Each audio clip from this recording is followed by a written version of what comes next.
Welcome to Everyday Elephants. I'm your host, Tanner Olson, and in a minute I'll be joined by Phil, Ted, and our mystery host. Everyday Elephants is a podcast that discusses what the world is discussing. We take a close look at the elephants in the room, everything from politics to trends to religion. Together we look for where hope is in the midst of the change and chaos and confusion. Welcome to Everyday Elephants.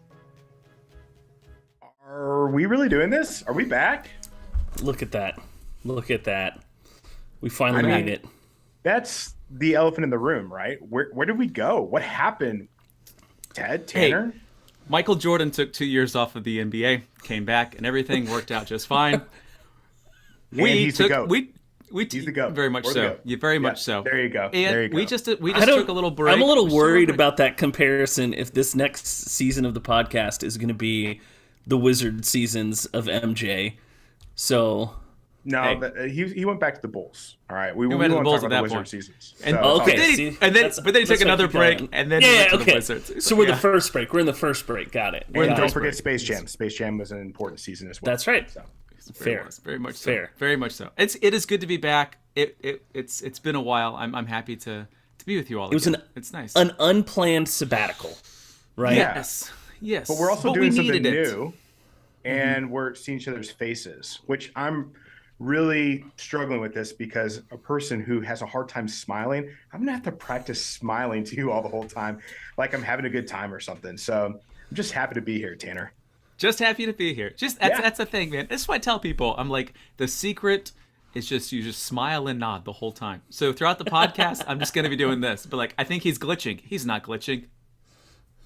Exactly. Yeah, perfect. Okay. All right. Well, and as we start this new thing, there's a new plan, instead of an unplanned sabbatical, which is what would happen when we would kind of, get a little tired and work would get busy and, we're all working other jobs. And so it kind of unplanned sabbaticals happen. So now we are planning time where we're going to do episodes. We're going to plan rest so that it's not all of a sudden we're gone and all of us are like, yeah, I'm just tired.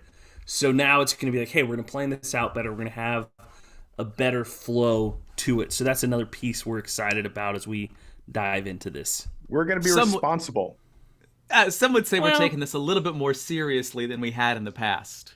But I feel like we even in the it's basically winter. In the winter, we have new life, and that's a beautiful thing. That's right. Just smiling now. Just smiling now.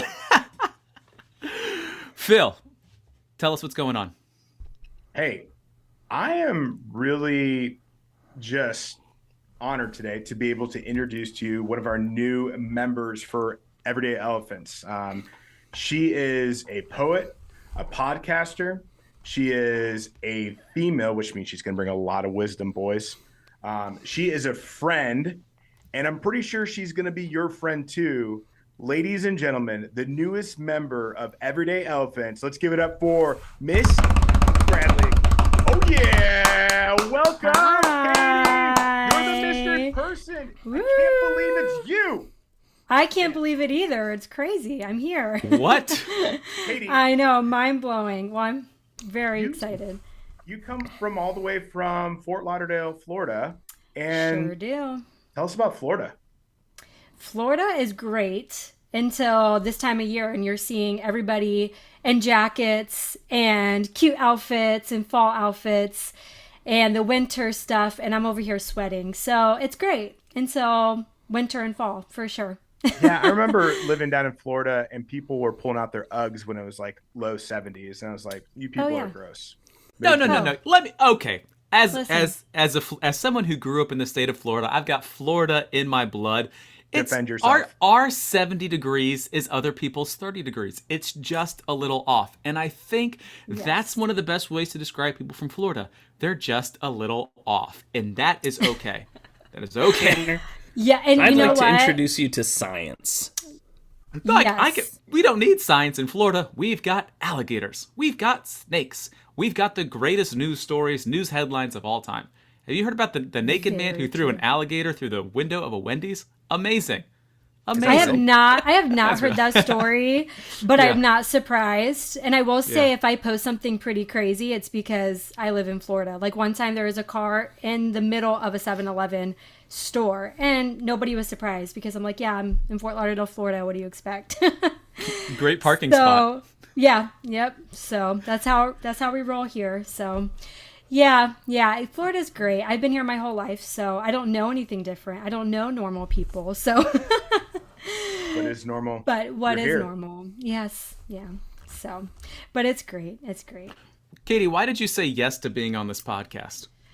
Well, I've listened to you guys back when you started the OG Everyday Elephant podcast, and I was listening to you on my Spotify my Apple podcast, and I really like what you are about. And I have my own podcast called Sunday Thoughts, where we always talk about thinking critically about the Bible and events around us, and that's kind of what you guys do. And so when you asked me to be on this, I'm like, yeah, I want to be part of the project and what you're doing and looking at issues through a Christian perspective. I'm all about it. So that's Now, let me why tell you I'm what here. really happened. You know, we would do a podcast and then I get a text message from The Katie truth. and she would like fact check everything I'd say and basically prove me wrong. Not And- hard to do. Well, true. But I realized, like, man, if someone's going to contest me and bring me down, might as well be Katie and another person to prove me wrong. So Yeah, that's the real reason I'm here, that's to the debate. real reason. In my head, that's the real reason. Now, Which is good. We needed some of that. It was getting a little old of just Phil and Ted arguing. We needed to throw somebody else in there. So, because it wasn't going to be me. I'm just here to smile and nod and move the show along. You get to step in and you get to battle with these guys and go back and forth. But we're I'm super excited to ready. have you to bring your perspective and your knowledge. It's gonna be a lot of fun. Before we jump into our first topic, Ted was mentioning this just a little bit earlier ago. Like, we're changing up the podcast just a little bit. So the show moving forward, we're gonna have we previously we had talked about how Everyday Elephants was gonna be. We were going to show you a way to have conversations about hard things, and we're still going to model that, but we're also going to be looking for where is hope in the midst of all the chaos and the confusion. And so you might hear us from time to time asking, hey, where's the hope in this? Or, where's the bright light shining through all this darkness? Or what's something that we can take away and hold on to, because it feels like everything is heavy.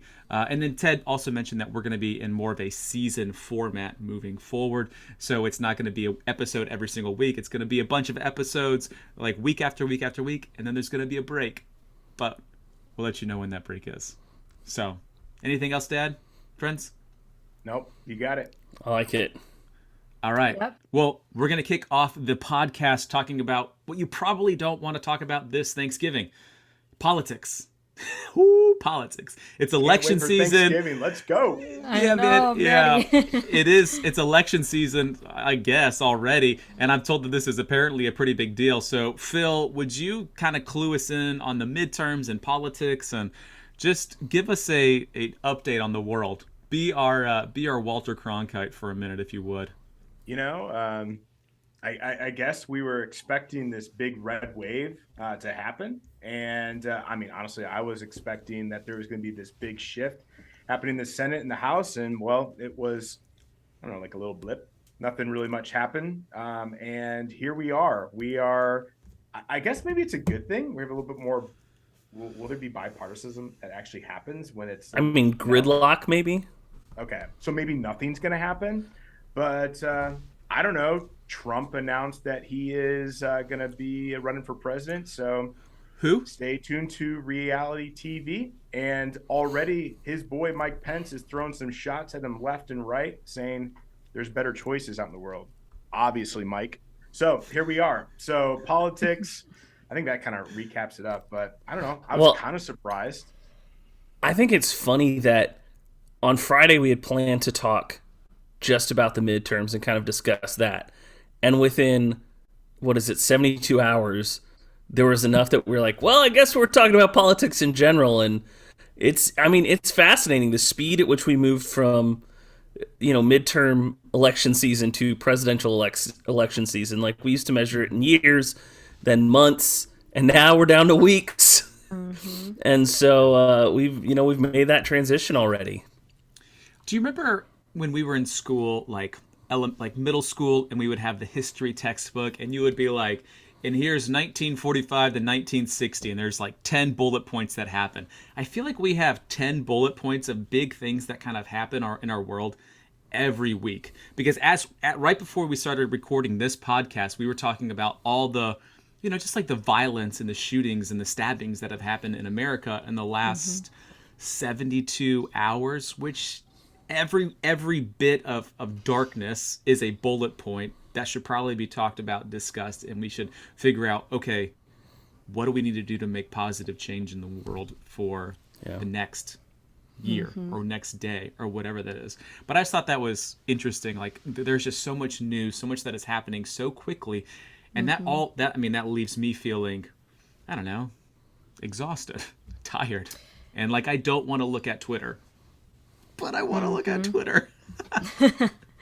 Absolutely. And I think all of these things that are happening, people are emotionally charged, right? And so that affects the way people feel about politics, about people, about issues. And I think that was a reflection of even what happened in the election with Roe versus Wade being so fresh on people's mind. And it affected that as well. And now moving into, like you were saying, Tanner, with all of these things that just took place within the last week or in the last few days, it is starting another wave of, there's a lot of emotion, there's a lot of thoughts, and people they're charged up. And that's why it's important to talk about these issues, because people are affected by policies and people and leaders and our government. So yeah. Do you, Ted or Phil, do you have any thoughts about that? Well, it's interesting because I have breakfast tacos once a month with a friend from church, and Sounds just yummy. a Saturday morning. It's phenomenal. Ow! 1 second. 1 second. Ted, I lived in Texas with you. You had breakfast tacos more than once a month. We had but with breakfast this tacos together. with my friend. Oh, with this one guy. With this one guy. Ted, No. I was gonna say. No. Don't change. Listen. I'll never change, baby. Now I is had not breakfast the time to tacos lie. for dinner the other night. So, Oh, a man after my own heart. but so we're hanging out and we're talking, and one thing we're talking about is in the Austin area, how quickly things are spreading out. We're really getting urban sprawl out to these smaller established towns. They're not planned communities. These are small towns in and around Austin. And because of, the access to the internet, how even in these small towns, the major issues are present. The things that Katie just talked about, Roe versus Wade, identity in greater culture, sexual identity, all those kinds of things. It's even if a place votes red or blue, we're in a time and a place now where the speed at which and we've talked about this so many times, but the speed at which you can access anything is so prevalent. And so, even in small towns, discussions are changing. And I think, as we started this out, and Tanner just brilliantly, what are the things you don't want to talk about at Thanksgiving? And I think some of it, though, is we need to look at what's happening in our world politically. And I think it would be healthy for us to take a step back and look at our own values and ideas and continually weigh them. Because some of them I think will be really good, and some of them we can say, ooh, I need to grow in this area or that area, whatever it is. But also learning how to live in that place. Because one thing I know that happens when we get into discussions with people, especially in families, is the speed at which we lose the sanctified person we are, and we move into like the lizard brain reactionary place of, I'm just mad at you. And I don't know about I don't know if you guys know Jaron Myers. He's a comedian, and he has a podcast. And I'm still trying to figure out the whole lizard brain thing. That was remarkable. So Well, Katie and I are from Florida, so we could probably tell you about that. yeah, they get Yeah, it. They get it. I know what an iguana is. So Sitting around here somewhere. Here. So, but my mom a couple years ago had me get this book. It's called Rare Leadership. I highly I read it like every couple of years, but they talk about in it. It's from a Christian perspective, but they talk about biological, like brain chemistry, but also like soul care and who we are. And one of the things they talk about is in leadership, there can be a temptation to move to a part of our brain, basically the flight or fight part of our brain, which they dub the lizard brain, that part of us that's very animalistic. And for me now, after reading this a couple times and experiencing it, I can tell physically when my brain chemistry switches, right? Like I can feel that. Sometimes it's quick, sometimes it's not as quick as I wish it was, and it's 2 hours later I'm apologizing to someone. Does your But skin when we're start getting not scaly? Yeah, no, it's like straight up, the lizard from So Spider-Man. many questions. It's That's what I'm exactly thinking like about. that. Yeah. Okay. Does it Yeah, my hurt? son It would hurts know. though. I should And it ask hurts? him. It does. But for me, what it is it happens to me when I forget whose I am. When I have to defend an idea because it's become a core identity versus saying, hey, Jesus redeemed me. He's who I am.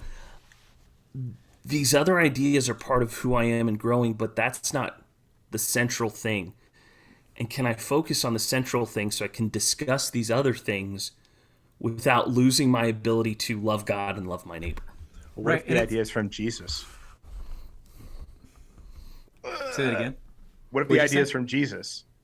Well, that's a good question. My first thought, like kind of comparing, like molding those two ideas together that Phil and Ted that you're saying is praying for wisdom, because wisdom, I have this quote in my journal right now, wisdom tells knowledge how to behave. So we have a lot of ideas, we have thoughts, we are like righteously like aligning with a lot of things that God believes, but wisdom, what does James say about wisdom? Wisdom is open to reason, it's gentle, it's being peaceable, right? It's not compromising our thoughts or beliefs, but it's being open to reason. It's being able to hold these conversations without emotion leading it, and being offended personally when it's when it's not a personal thing, because really it's not. When we align our ideas with God, people are not mad at our ideas, they're mad at God's ideas, and we're just the messenger, just agreeing with it. So we can really like team up with, like, work with the Lord Jesus in the sense that like he was also persecuted for this too. So we can share these ideas and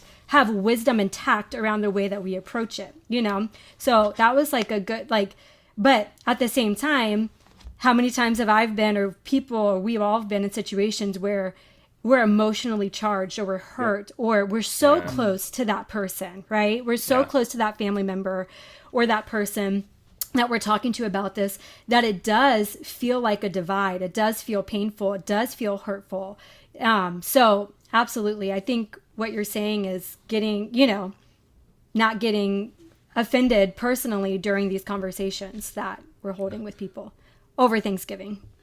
Well, you think about Peter, right? Like, so Peter, Jesus is arrested, and Peter's reaction is to attack.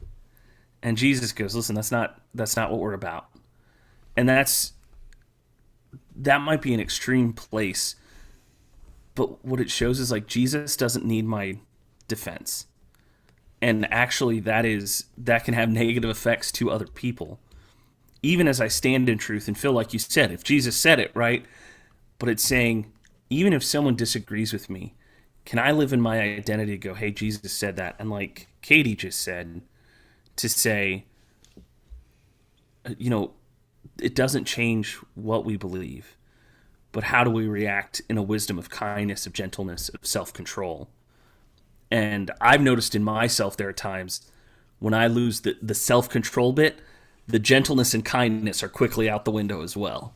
And so that's what I'm trying to get at, is saying, how do we, these political ideas and viewpoints, and, we need to be discussing them in different forums.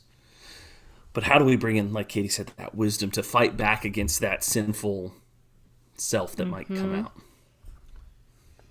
One of the Absolutely. things that's been picking up speed over the last couple of months, even the last couple of years, is this idea of Christian nationalism. And a lot of the things that we've been talking about right here, we're talking about politics, but we're also talking about being followers of Jesus, trying to follow the way. So how do we think about this topic of Christian nationalism, and how should it be tackled? I get confused with Christian nationalism because there's so many different definitions out there. I don't know if you guys have any wisdom or want to sum it up, but like for me, the internet has so many different things it has to say about Christian nationalism where I'm just like, am I or am I not? I don't know. So wisdom. I think there's an unfair idea out there that any Christian voting their values, that's Christian nationalism. But that's clearly not Christian nationalism, and I think that actually Wait, dilutes... Ted, are you saying that people are quick to go to the extreme I know, weird, right? in their thinking? Weird. Is that part of the lizard brain? Is that part of that? Hey, see, you get it, buddy. See, a Florida man can connect that lizard brain connection just so easily. You know it, buddy. No, you know it. I think the Christian nationalism idea, as it's used as a bludgeon against Christians in general, actually dilutes the greater danger, which is a Christian nationalism that's aimed at a theocracy, right? So, government run by religion. And, Jesus says, my kingdom is not of this world. Like, our goal as Christians, we should be voting our values. We should be in every discussion using all of our rights. But our goal is, as the church, as the people of God, is not to rule here. It's to love God and love our neighbors. And that means being civically engaged. But Christian nationalism would be the idea we force it down everyone's throats. And that has the tension in it. And question, going off of that, do you believe that if the government were to align with Christian values, that our nation will be more blessed and we would benefit from it? No. Why? And here's why. Every time that's tried to happen in terms of power from the top down, is what it becomes is a dictatorship, some kind of autocracy that says you must act and behave like this. It says we can take a person and force them into sanctification.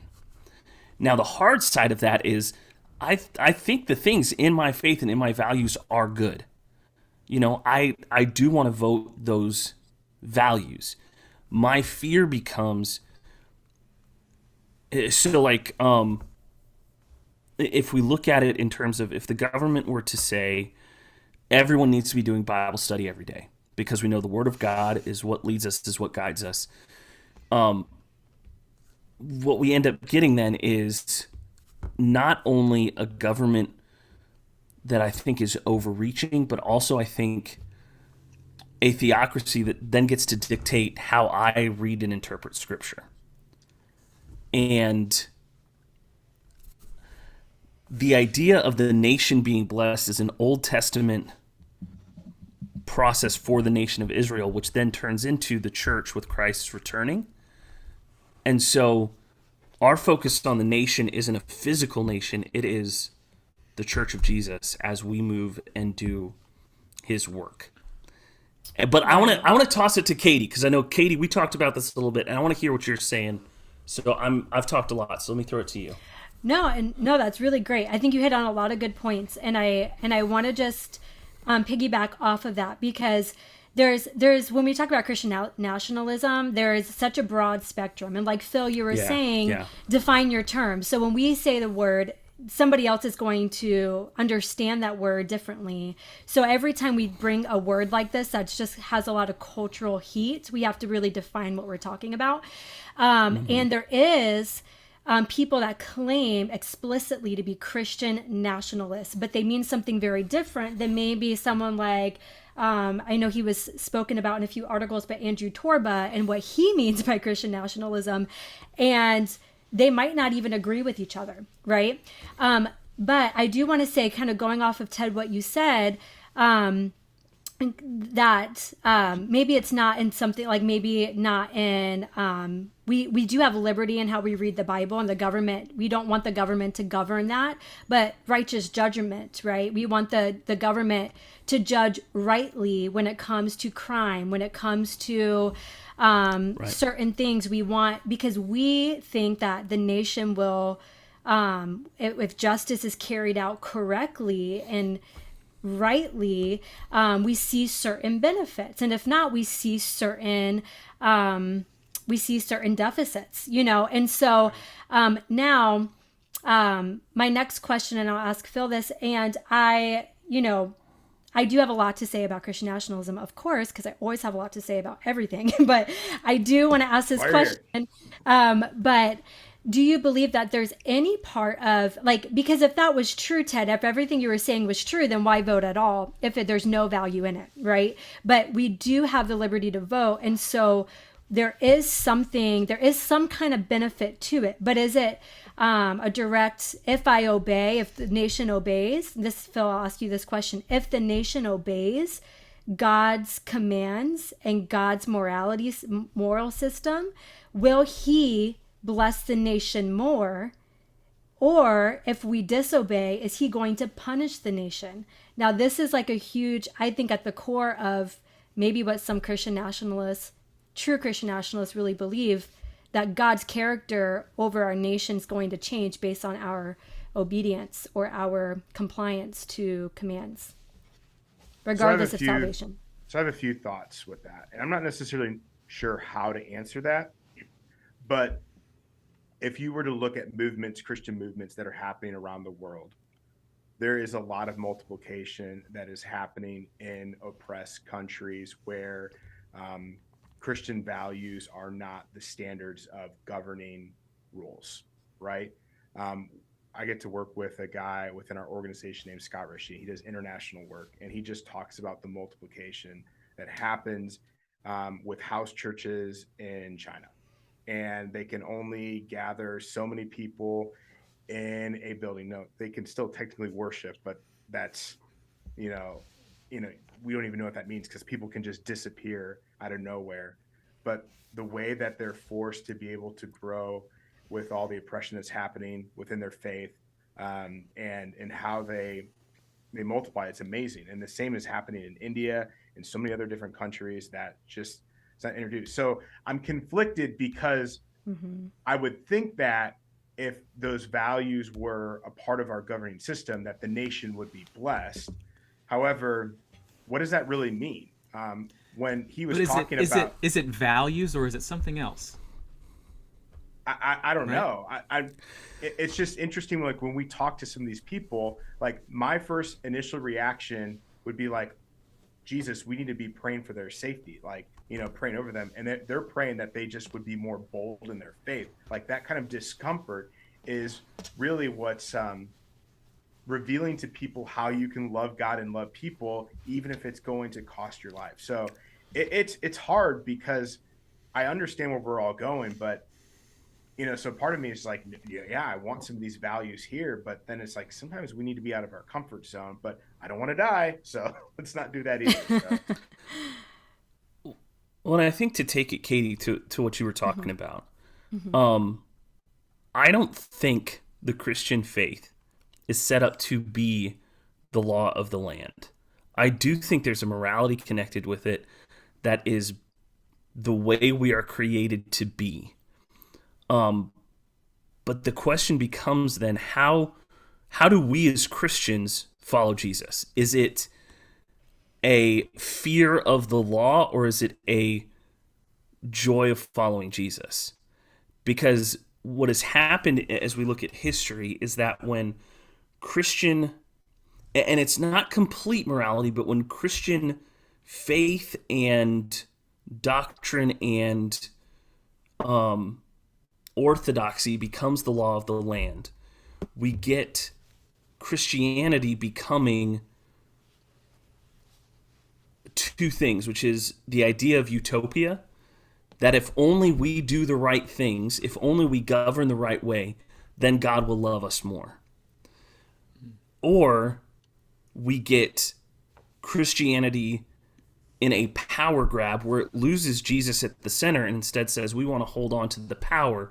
So we get the Crusades, we get the Spanish Inquisition, we get Calvin's Geneva, where there are these places where when the church becomes the state, the persecution, instead of being the people persecuted for a faith of following Jesus, we become the persecutors of those who do not have it. And so for me, that's the big tension, is that the goal of our faith should be to live out where we are, but I just really don't think it's to say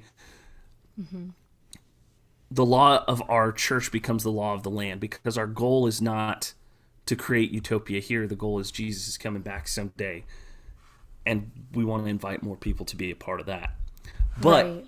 I also think that brings in the tension of saying, how do we live out those values in the system we're in, where we have the opportunity to vote and to be a part of it? Right. Absolutely. And I agree with, Phil, do you want to go ahead and add? I was going to say, does Christian nationalism just exist in the GOP? I would say it exists outside of it too. I know. And I think that's what's getting really confusing, because I guess if I'm looking on Twitter and I'm looking online, I'm seeing Christian nationalism, Republicans, and I mean, there's a lot of loud Christian voices on the left that are also inserting these are really the true values of what Christ intended to live, which is honestly completely different in terms of how I would interpret scripture. So that's why, like, all this stuff for me, it's confusing, it's messy, it's frustrating, and I get why we're talking about it, but it's just such a broad term that just doesn't make sense to me. And is it just a distraction? Is it just another one of those distractions that gets us away from actually loving God and loving people? And I think it's another label. I think it's another label to kind of group people in and to and radicalize maybe a certain group of people so that it can be like us and them type of thing, you know? And that's what happens anytime like these new terms come about, even in the church, like not even just culture in general, but if you just look at the church and the church coming up with new words to describe old historical things, it's like, wait, we already have a word for that. We don't need to redefine this. And so that we can, and it does become confusing. But I will say this, regardless of Christian nationalism as a term, there's a theological implication at the core of this. And this is when it gets really on that side of the spectrum when it comes to, Ted, you said this word a few times, but about power. And I've noticed that and this is like an emerging theology, even through like the charismatic movement and moving into even so many different crevices of Christianity, but like dominion theology, and really believing that when, and that's a theological implication. And I think it's manifesting itself into politics as Christian nationalism, but from this side of Christianity saying, hey, we believe that because all authority in heaven has been given to us in Christ, that anywhere our foot steps, anywhere we can claim authority and dominion and power, and it becomes a power struggle. And even the way, and now this is like really dissecting, but even the way if you read a lot of these dominion theology teachers, the way they pray, the way that they speak, it's actually a power struggle in every little area. And it's teaching people, instead of a submission to authority, it's really teaching people how to become the authority, become the power, and to use Jesus' name as an excuse for that. Instead of saying, actually, I am a deprived person in need of submitting to the one who has all authority.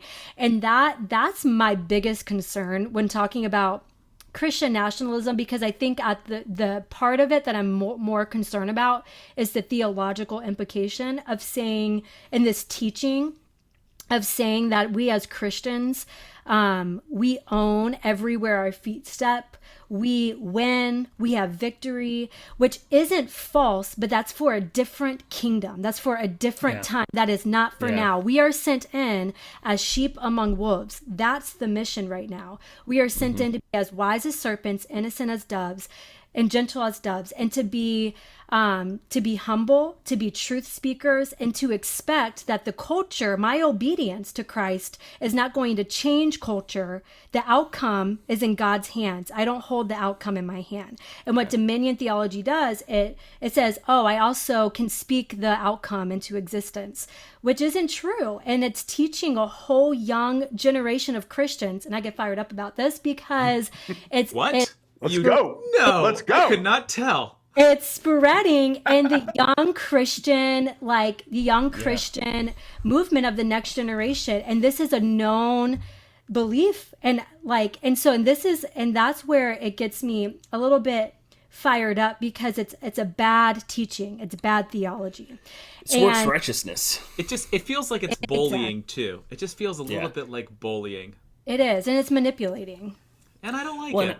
I don't like it. Feels like high school, and anything about high school, don't really like it. So, and I We think resist high school. it takes this idea of Christian nationalism as it's used as a, I would reserve the term for I'd heavyweight the nationalism, right? That's the bigger issue. Is like, you look at nationalism as an idea, and then Christianity hooks onto it. That's where it gets tricky. Is not because of the Christian; it's when it's connected with the idea of nationalism. Do you think it got even muddier with Trump, though? Like this no, Christian nationalism. I think it got louder.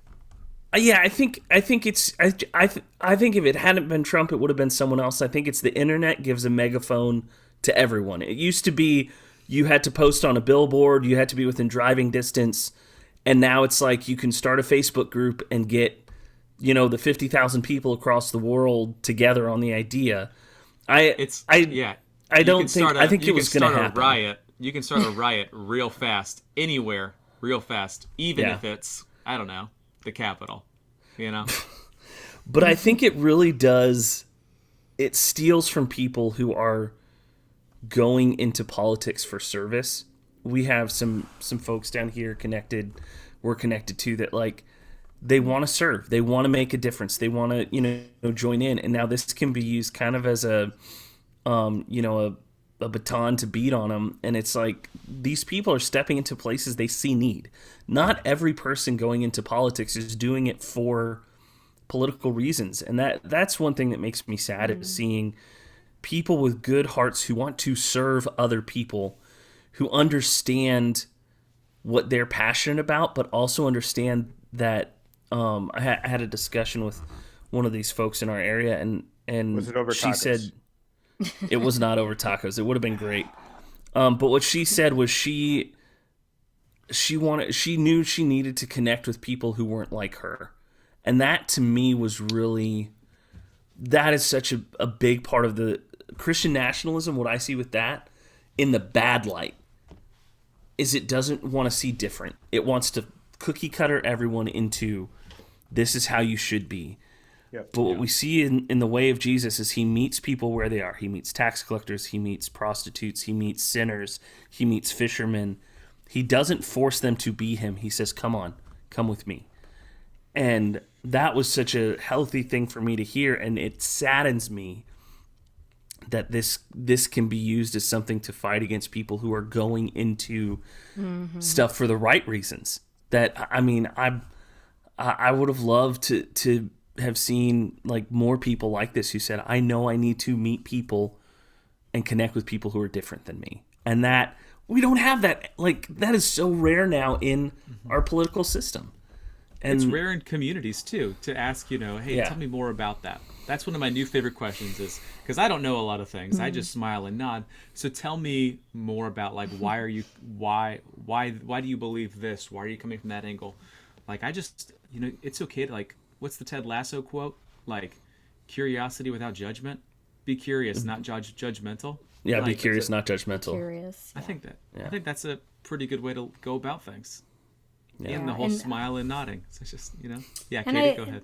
No, I was going to say, I love that, because asking questions is really the best way to hear people and open that door to have conversation, but also just to understand where people are coming from. And I think, Ted, I remember you saying this a while back, but everybody comes from a different background, a different experience.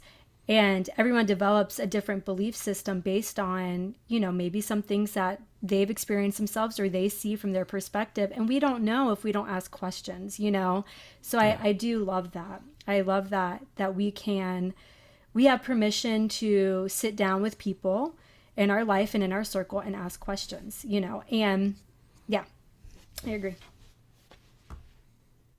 Going back to the whole question. Oh, go ahead. Oh, I was going to say there was a question that came in on Facebook Live, which if you're listening, you don't know we're on Facebook Live. We are there. We're also Look at us. We're also on YouTube as well, right? YouTube, Yeah. Spotify. Oh, We're brand making new. rounds. We're Brand on new. fire. We are brand new. But there was a question that came on over Facebook Live, which said Christian nationalism or perhaps becoming a totalitarian country. And I only know about 3 of those words, so I'm going to let one of y'all take it. Like either or? That's what the question said. By the question, do they mean like Christian nationalism, or can we also say that as Maybe they're It's a thinking tough that word. It's a evolved- tough word, and I have a- evolving into Jumbled. that. Maybe they're thinking it's Yeah. evolving Gotcha. into that because of Christian nationalism. Is which- that where it's moving to? I mean, I don't think so, but I'm also not the smartest guy in the world either. So I'm just asking questions and smiling and nodding, just like Tanner. So Well, I think that if you go at it from another angle, do we want Christian nationalism or do we want true. a progressive totalitarian government? And I would say neither. Yeah. Hard pass on both. Can't we all just get along? Please. And I say Christian nationalism literally is that idea of the faith being hijacked by a nationalist idea. Yeah. I would say that's one far end of the spectrum. That is not Christians working in their nation. That's a different story. That's good. Let's do that. Let's keep moving. But I would actually say a totalitarian government and a nationalist Christian government are actually much closer to each other than they are different, because it is taking and saying, I will force on you my beliefs. And Jesus didn't force belief on anyone. He invited in. You look at, I love the story of Luke 10 because it gave me so much freedom as a follower of Jesus, where he says, listen, go out, and if there's a person of peace, stay there. And if not, wipe off your sandals and keep going. Yep. Not because those people are gone forever, but it's not your job. I'm the one working. Don't get lost in failure or those kinds of things. You keep doing what I told you to do. Wait. And Are you saying so- that we can't fix or change people, Ted? Is that something that you're saying? Are you making that claim on this podcast right now? It's really annoying. Shocking. It's on the record. But I think that's a lot of it. Like a lot of these things that we'll talk about, that we are talking about, is it's people wanting to fix other people, and that's just not the way it goes. As somebody who has tried to fix a lot of people, been very unsuccessful every single time. And so, but there's a better way to go about it, and that's saying, do you want to get breakfast tacos? Or, hey, can you help me understand that? Or, hey, I don't know how to say totalitarian. Can you help me say that word?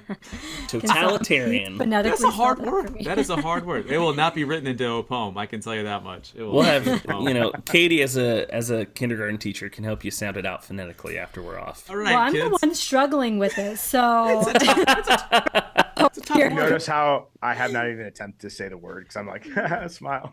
yeah, it's just not. Smile or not, smile or not. I don't know how to say it either. I do. It's but, rough. Whatever. It's But rough. I'll say something about being a kindergarten teacher to kind of piggyback on what you're saying, like with changing people and changing what people think, like as a teacher, teachers will understand this analogy, but often if you're not careful, you'll be putting out fires all day long with kids, and you'll use all your energy putting out fires instead of taking a step back and having, well, for this is not good, it's going to break down the analogy, but having a good classroom management strategy, right? But what that's doing when you're trying to change people and manipulate and maneuver and, put all your energy in with changing someone's idea about an issue, what you're doing is putting out a fire when really the real thing is the gospel being the center, and the rest will come if that's what the Lord permits, because often with these ideas and issues, we're so busy sometimes, and I see sometimes this happens in the Christian realm with fighting over issues and ideas. And I remember, this is just a personal experience, but as a Christian, I did not change my mind about my views until years down the road being a Christian, because it took time to mold my brain and my thinking and learning and asking questions. That takes time. So while I was a Christian, my views probably wouldn't align with a lot of Christian views right off the bat. So if someone were to fight with me and argue with me, they'd be putting out a fire when really the real issue was my heart, was my soul, my salvation, right? Yeah. And then the rest kind of comes. And we do that with the nation. We can't save the nation by obeying God. We have to save the nation by preaching the gospel. And if the Lord, and the outcome is still in the Lord's hands, not our own, but our job is essentially the gospel. So like that's just my 2 cents. But what are your thoughts about that? No, I think that was good. I think that's good. Totalitarian. I thought it was good. Yes. No, I think those also are some my really takeaway good. is I think those I'm glad were. Katie's on the show. So. Me too. You bring Happy to some. be here. You bring some zing and some punch, and I think that's a good place for us to kind of close the show. Before we close the show, we have one last thing we need to talk about. Something a little less serious, but equally as important. With Thanksgiving approaching, I just want to ask you all, what is one side dish that you have to have at Thanksgiving dinner? I'm starting with our newest member, Katie. What do you have to have as a side dish? Sweet potato casserole. I'm just going to leave it there. With or without marshmallows? With marshmallows, for sure. Yep. All right. Phil, what do you got? So this is interesting. It's not a Thanksgiving side, but it's like part of now tradition in my family.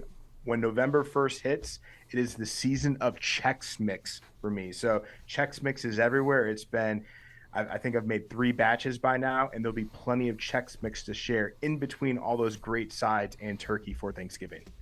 Nice. Ted? Mashed potatoes. It's a classic, but I gotta have Amen. it. Amen. It's the glue that brings all the sides together. I don't want to chew any of my food this Thanksgiving. I want sweet potatoes. I want mashed potatoes. Rolls. All right. Anyways, that's all I want. This was great. It's so good to be back with you guys. This was wonderful. Katie, thanks for joining us. To close. Oh, I'm so happy. This is awesome. Katie, you did great. But I think you already knew that already. We wish you guys luck as you bring up whatever we discussed on this episode during this year's Thanksgiving dinner. Good luck. This will do it for the very first episode back of Everyday Elephants. Make sure to subscribe to the show and leave a rating and review. If you're interested in being a sponsor for the podcast, or you have a topic that you would want us to discuss, you can send us an email at everydayelephantspod@gmail.com. That's everydayelephantspod@gmail.com. All right. That'll do it. I'm Tanner. I'm Phil. I'm Ted. I'm Katie. We'll see you all next time.